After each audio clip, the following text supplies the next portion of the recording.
ठीक है, मैं शांति प्रसाद भट्ट जी पर जा रहा हूँ।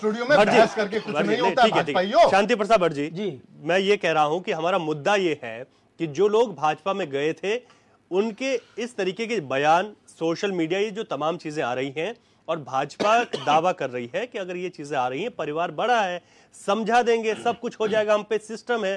कांग्रेस के लिए ये कह रही है कि तुम तो अपने नेताओं को बचा ही नहीं पाए, रोक ही नहीं पाए, हमारे पास आ रहे हैं तो दिक्कत क्या है? सवाल ये नहीं है कि भारतीय जनता पार्टी के परिवार में कलह है। सवाल इस बात का आ रहा है कि जो बेमेल का गठबंधन हुआ है इनका ना, वो निकल के बाहर आ रहा है। अब आप बताइए, किशोर उपाध्याय का झगड़ा होना, दिनेश भाई का झगड़ा होना बनता है कि भाई ये दोनों कांग्रेसी पृष्ठभूमि के हैं, निर्दलीय पृष्ठभूमि के हैं, अति महत्वाकांक्षी हैं, इनको वहां दिक्कत हुई, ये झगड़ा कर गए, चलता है। मैं ये पूछना चाहता हूं कि दलीप भाई को क्या हो गया, वो इतना क्यों डरा हुआ है? चुनाव से पहले जब, आपको याद होगा, जब टिकट की बात चल रही थी, इसी परिवार के एक व्यक्ति को जब टिकट देने की बात आ रही थी, तब भी उन्होंने बड़े अनाप शनाप बयान दिए। अभी अगर एक बिटिया अगर चली गई है भाई भाजपा में, सुशासन वाली पार्टी में चली गई है, तो ये कौन सा सुशासन है कि पूरे धर्म की बैंड बजाने पे आ गए कि राम तेरी गंगा मैली हो गई? इसका मतलब भारतीय जनता पार्टी मैली है।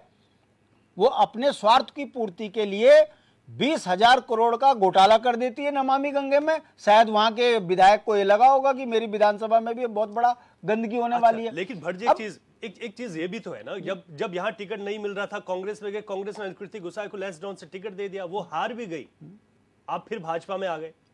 तो ये तो जनता देख रही है कि टिकट भी आपको मिले, सब कुछ, आप भ्रष्टाचार भी आप करो, और उसके बावजूद भी आप एक जगह टिक न सको। तो ये तो जनता को तय करना है कि ये विचार किनके हैं, इनके, ये पार्टी से जुड़े हुए हैं या केवल दौलत कमाने के लिए राजनीति में है, ये तो जनता ने तय करना है। बात खुलकर ये आ गई है कि रानीखेत का विधायक अपने ही पार्टी के लोगों को कह रहा है कि मेरी ही पार्टी के व्यक्ति ने मेरे ही भाई के खिलाफ मुकदमा किया है, अब बताता हूं मैं इसे, 30 लाख रुपए इसने मंत्री बनाने के लिए बात कही लेने की। ये कोई अन्य पार्टी के तो नहीं बोल रहे। और अगर इन्हीं का फर्त्याल विधायक भी एक व्यक्ति के आने से नाराज है, इसका मतलब जो 40-40 साल से झंडे उठा रहे, झंडा बरदार बने, वो तो बना हुआ पन्ना प्रमुख।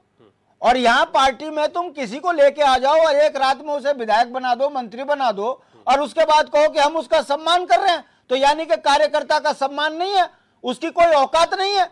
ये तय करो आप कांग्रेस को, विजय बोगड़ा को सम्मान दे रहे हो, तो मैं पूछना चाहता हूं कि सौरभ की जगह पर जिस आरएसएस वाले का टिकट कटा, इसका मतलब वो सम्मान पाने लायक नहीं है, वो दरी बिछाने लायक है।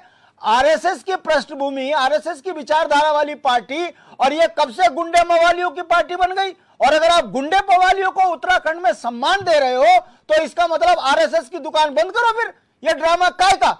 आप सनातन धर्म की बात भी करते हो, आप धर्म की बात भी करते हो, आप राम की बात भी करते हो, मगर रामी गंगा मैली हो जाती है तब आपके अध्यक्ष के मुंह में दही जम जाती है। भाई ये निकाय चुनाव आ रहे हैं, जून से पहले निकाय चुनाव होने हैं, ये इस तरह का झगड़ा क्यों? तो हम सही तो कह रहे, ये टाइटैनिक जहाज डूबने वाला है।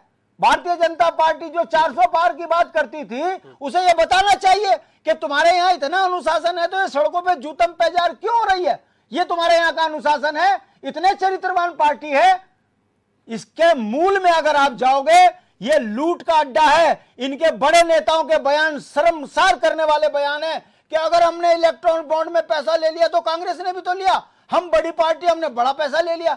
समझ रहे हो इसका मतलब? यानी कि हम जितना खाएं दूसरा भी खा रहा है तो हम भी खाएं। ये इनका राजनीतिक चरित्र है, इस बात को समझ लीजिए। और जनता इस बात को समझ भी रही है। इस लोकसभा चुनाव में इनको आईना जनता दिखा रही है। ईश्वर अगर परिणाम इनके पक्ष में नहीं आए तो इनके जूतम पैजार दिल्ली से शुरू होगी और पूरे देश में चलेगी, इनका नाम लेने वाला नहीं मिलेगा। तो वक्त बताएगा सर। विशाल गुप्ता जी, आप इस पर जवाब दे दीजिए शॉर्ट में, उसके बाद मैं अशोक गुलाटी जी पर जाऊंगा। अभी हमारे मित्र